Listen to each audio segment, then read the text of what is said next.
Vestiduras, na palavra de Deus, é a nossa condição diante dele.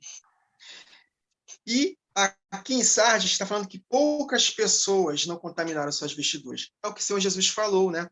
A porta é estreita, o caminho apertado, são poucos. E devido ao aumento da maldade, Jesus profetizou em Mateus 24, o amor da igreja se esfriaria de quase todos. Meus irmãos, quase todos é muita gente. Então, há uma possibilidade enorme de nós nos desviarmos da fé se nós não batalharmos por essa fé. Então, nós precisamos tomar muito cuidado. E as vestiduras são importantíssimas. Quando Jesus voltar, está escrito em Apocalipse 19, que os justos serão vestidos de linho finíssimo. E essa vestimenta dos justos são os atos de justiça por eles praticados. E ele falou aqui, andarão de branco comigo porque são dignas, merecedoras. Essa é a palavra. Aí eu vejo uma definição muito desequilibrada da graça. Favor e merecido. Calma aí. Vamos aprender. Jesus ter vindo a esta terra morrer por nós, é claro que nós não merecíamos. Nada de bom fizemos para que Jesus morresse por nós. Agora, para que os benefícios da cruz se tornem realidade na nossa vida, deve haver resposta. E a resposta do homem, eu posso dizer para vocês, é o merecimento. Porque se nós não respondermos a ele, ele não se manifesta. De que me adianta um favor imerecido, porque ele morreu na cruz, e eu rejeitei a essa cruz, e eu fui condenado? De que me adianta? Se é um favor imerecido, eu sou salvo, independente das obras. E aí que o calvinismo entra em cena. Essa doutrina maligna de que não importa o que nós façamos, se Deus nos escolheu, nós seremos salvos, independente das obras. Se ele nos escolheu para o inferno, vamos para o inferno. Então, nós temos que tomar cuidado e entender a palavra. É muito simples. São dignas, merecedoras. Por quê? Porque andaram em santidade. E essa parte da vestidura, os irmãos citaram Zacarias 4, eu não vou deixar de ler Zacarias 3, que está falando acerca das vestes do sumo sacerdote Josué, que estavam sujas. Vamos ler? Zacarias capítulo 3, a partir do verso 1. Deus me mostrou o sumo sacerdote Josué, o qual estava diante do anjo do Senhor. O anjo do Senhor aqui é Jesus. E Satanás estava à mão direita para se lhe opor. Satanás estava resistindo a ele.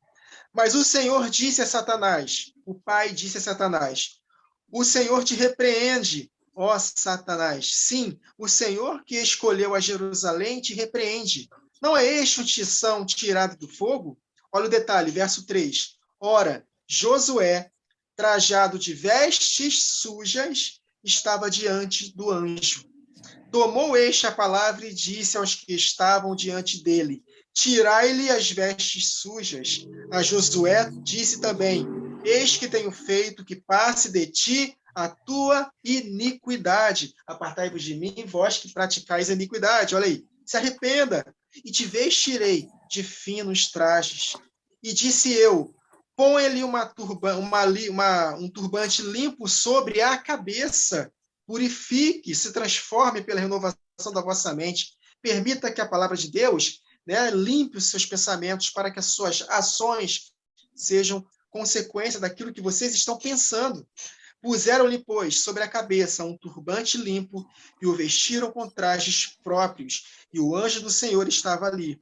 E protestou a Josué e disse, verso 7, assim diz o Senhor dos Exércitos, se andares nos meus caminhos e observares os meus preceitos, também tu julgarás a minha casa e guardarás os meus átrios, e te darei livre acesso entre estes que aqui se encontram. Então, se você quer ser usado por mim poderosamente, você precisa se limpar. Vestes limpas.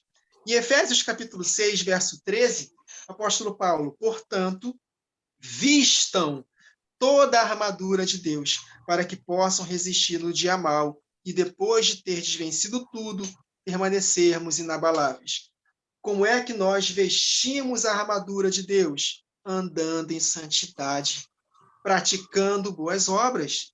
Só assim nós seremos dignos de andar de branco com o Senhor, dignos de receber a recompensa, porque Jesus vai nos retribuir nos recompensar de acordo com as nossas obras. Por isso que Tiago, capítulo 4, a partir do verso 4, Jesus chama de adúlteros e adúlteras aqueles que estão tendo amizade com o mundo. Adúlteros e adúlteras, não compreendeis que a amizade do mundo é inimizade contra Deus? Aquele, pois, que quiser ser amigo do mundo, constitui-se inimigo de Deus. Ou supondes que em vão afirma a Escritura, é com ciúme que em nós anseia o Espírito, olha aí, os 7 Espíritos de Deus, meus irmãos, que ele faz habitar em nós? Antes, ele dá maior graça, pelo que diz, Deus resiste aos soberbos, mas dá graça aos humildes. Humilhai-vos, portanto, sujeitai-vos, portanto, a Deus, resistir ao diabo, e ele fugirá de vós. Satanás estava se opondo ao sumo sacerdote Josué, porque ele estava com vestes sujas. E aqui em Tiago 4, se nós limparmos as nossas vestes, andando em obediência, Satanás vai fugir de nós. Ele vai nos opor se nós continuarmos andando no pecado, mas se nós andarmos em santidade, colocando essa armadura, vestindo a armadura de santidade, vamos resistir ao diabo e ele fugirá de nós. E o maligno não nos tocará. E nós venceremos. Então, essas vestes, meus irmãos, nós precisamos compreender que somos nós que investimos a armadura. Vistam, vocês precisam se aproximar de Deus para que ele se aproxime de vocês. Então, é uma escolha diária. Todos os dias, nós precisamos escolher nos envolver com a palavra para que a palavra de Deus se manifeste em nós e nos capacite a vencer as tentações da carne. E o temor do Senhor, uma das características dos 7 Espíritos de Deus, o temor de Deus, conforme está escrito em Provérbios, é afastar-se do mal. Nós escolhemos nos afastar do mal. Então é uma luta diária, constante, e nós precisamos andar nessa batida, nesse batidão aí, andando em santidade todos os dias da nossa vida, porque se nós não escolhermos esse caminho da santidade, nós não veremos o Senhor como ele é. Sem santificação, ninguém verá o Senhor. Amém. Amém. Na verdade, assim, na verdade, as pessoas hoje, elas querem a vestidura branca, elas olham para esse texto e elas pensam assim, não, nós vamos usar vestiduras brancas lá no céu. Essa vestidura branca, a igreja vai ser encontrada vestida, essas vestiduras brancas. Já vai estar na igreja. O que você está esperando? Tá? Porque a igreja institucional de hoje em dia, eles querem aquele culto bonito, a igreja bonita, ornamentada, bota melhores vestes para ir lá, mas no nosso interior não há mudança, não há obras que testificam, não há arrependimento. O que é essa vestidura branca? Vestidura branca, na verdade, ela é manchada de vermelho. É o que a palavra nos diz, manchada de vermelho. Como uma vestidura branca pode ser manchada de vermelho? Lavada nas vestes do cordeiro. Entendeu? Quando o sangue toma conta da vida do crente que acreditou, ele faz parte daquele ritual das festas, ele aceitou o cordeiro. Qual é o próximo passo depois de aceitar o cordeiro? É tirar todo o fermento, tirar toda a maldade, tirar toda a malícia, fazer parte, assim como Paulo falou, das festas dos pães asmos, os asmos da sinceridade. Entende? Porque, do contrário, não existe veste branca, me desculpa. Entendeu? Você pode botar a melhor roupa que for para ir na igreja. Vou me vestir de branco para passar o ano novo, para trazer tudo de bom para a minha vida. Você pode crer no que você quiser, mas o que a palavra de Deus está nos mostrando não é isso. Essa veste não vai ser comprada, tá? Essa veste, ela é adquirida todos os dias, por mim e por você, quando a gente tira todo esse fermento.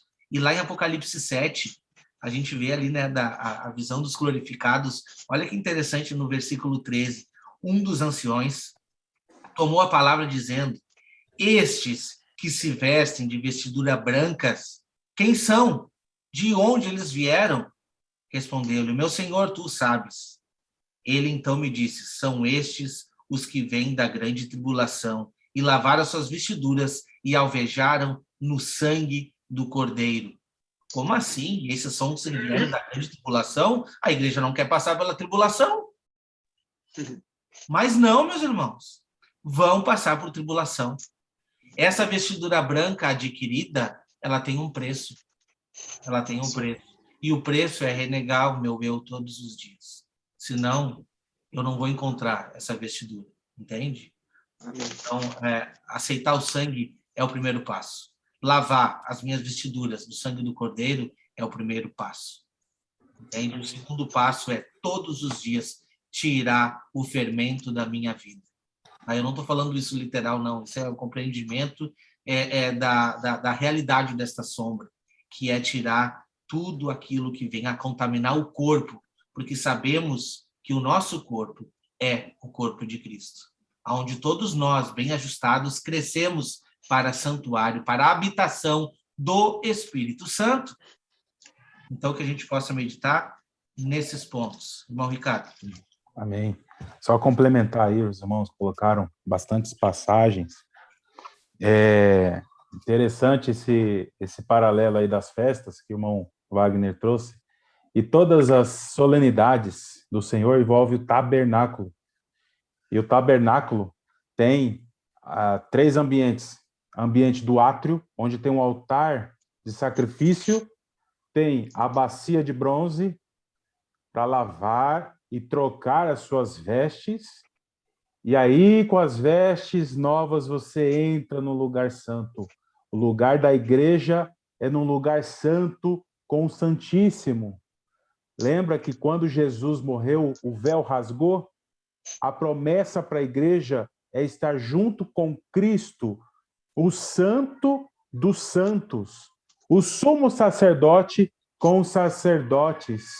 Ou seja, essa promessa para a igreja requer uma entrega de sacrifício, primeiramente, lá no átrio, e depois lavar as suas vestes, trocar de vestes, colocar uma vestimenta nova para entrar devidamente no lugar santo. E o que ocorre nos dias de hoje? Muitos não conseguem lavar as suas vestes. São pessoas que ficam no círculo vicioso do sacrifício, presos no pecado. Eles sacrificam o seu novilho, não cumprem os seus votos de poder ter o conserto com o Senhor e de prosseguir na lavagem das suas vestes. Eles voltam a pecar, voltam a cometer os seus erros, ficam presos pelo engano, presos pelas doutrinas humanas, doutrinas de demônios, presos nos pecados, com os desejos carnais, e eles não saem do altar de sacrifício, não chegam na promessa de lavar as suas vestes e entrar no lugar santo, de serem acesos e realmente exercer reino e sacerdócio com o Senhor. E, muito importante, esse paralelo com o tabernáculo, juntamente com as festas bíblicas. Ainda com relação às festas, o irmão Wagner citou o sangue do Cordeiro, e o sangue do Cordeiro nos remete o quê? A Páscoa. Mas dentro da festa da Páscoa, nós precisamos celebrar essa festa sem o fermento do pecado. Porque Cristo, nosso Cordeiro Pascal, foi sacrificado, que o apóstolo Paulo fala em 1 Coríntios 5. Então, em conexão com a Páscoa, nós precisamos andar em santidade, porque aquilo que eu falei para os irmãos, de que me adianta um favor imerecido se eu não desfrutar desses benefícios. Esses benefícios da Páscoa, do Cordeiro sacrificado, só serão realidade na minha vida se eu celebrar a festa sem o fermento. Eu anotei aqui que, na lei, se fosse encontrado um fermento, algo fermentado na casa de um judeu, ele seria eliminado. Então, meus irmãos, nós precisamos entender que não basta só crer no sacrifício de Jesus. É necessário celebrar essa festa sem fermento. Interessante que esse texto de Apocalipse 22 e 14, que está escrito aqui, em boa parte das Bíblias está escrito: bem-aventurados os que lavam suas vestes no sangue do Cordeiro, para que tenham direito a entrar à árvore da vida e possam entrar na cidade pelas portas. Só que se nós formos para a Bíblia grega, o dicionário grego, você clica lá nas palavrinhas, sabe o que significa ali? Na verdade, as palavras no grego bem-aventurados os que guardam os seus mandamentos. Então, há uma íntima relação entre lavar as suas vestes e guardar os mandamentos. Pode ver lá, quem tem a Bíblia com aplicativo grego, clica lá, você vai ver lá os significados das palavras. Guardam os seus mandamentos. É o mesmo que lavar as suas vestes no sangue do Cordeiro. Porque a festa da Páscoa, no dia seguinte, se fosse celebrada a festa da Páscoa, dentro da festa da Páscoa tinha a festa do sem fermento, né? Se fosse celebrada a festa dos pães ázimos, eu queria lembrar disso aí. Se fosse celebrar a festa da Páscoa se com pães fermentados, de nada valeria o sacrifício. Seriam eliminados da comunidade. Então, há uma íntima relação entre crer no sacrifício de Jesus e andar em santidade. Amém, meu irmão, amém.